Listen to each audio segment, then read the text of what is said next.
As he drifted up through layers of sleep, David Lane began to sense that something didn't feel quite right. He reached instinctively for the comforting edge of his mattress.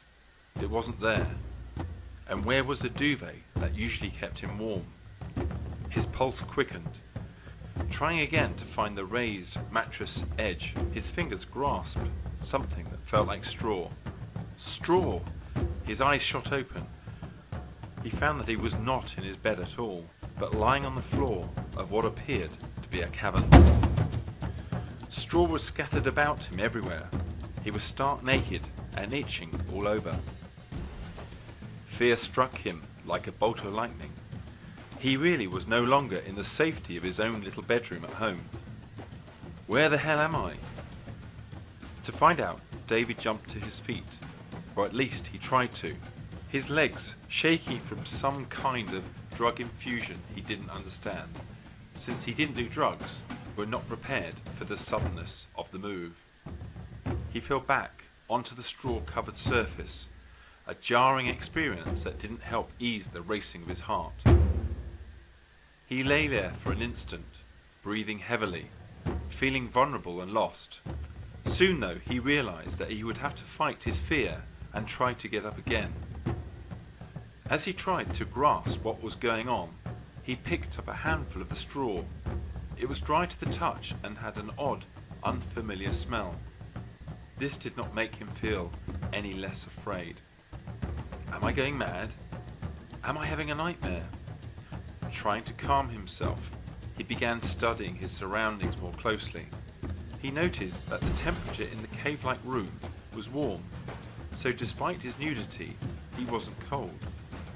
What dim light there was came from a single source, what appeared to be an entrance to the cave. But as he looked into the blackness behind him, he could feel the almost abysmal depth of an unfathomable, empty space. A new shiver of fright went from the base of his spine to the nape of his neck. It was as if someone had just walked over his grave. With his thoughts turning to, where the fuck are my clothes? He cupped sweaty palms over his face in frustration and racked his memory for what might have caused him to end up in such a place. He vaguely recalled going to the withdrawal point at his bank in Chelmsford, where he lived, after his social security had been deposited. I don't remember going to bed at all. He rubbed his eyelids then, as if in some way that would help lessen his confusion. It didn't.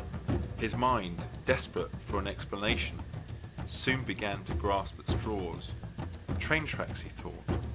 A train tunnel and tracks would make more sense than a cave.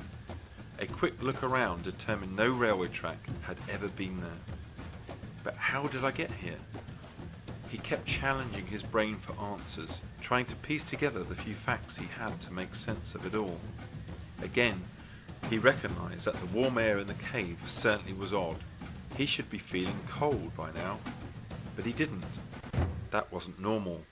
As he looked toward the light, he could make out trees and some sky. That definitely did seem normal, although he had his doubts. That can't be outside in England, can it? Heart still beating fast, David slowly got to his feet, being careful not to fall this time. He stood, wobbling a bit, and drew some confidence from realizing he was not under immediate attack.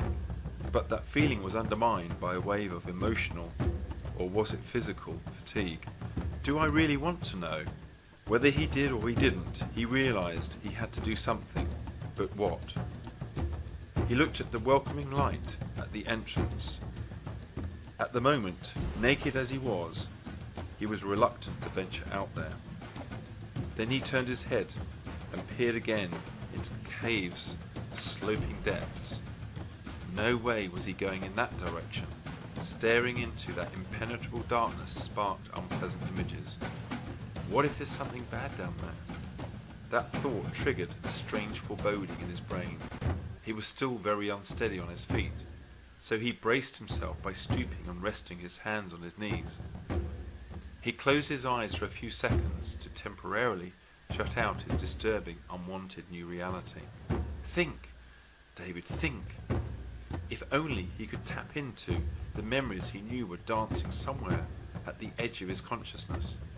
If only he could. Just then, two men came into his mind's view. Were they real? A flash of fear shot up his spine once more, and he opened his eyes and screamed.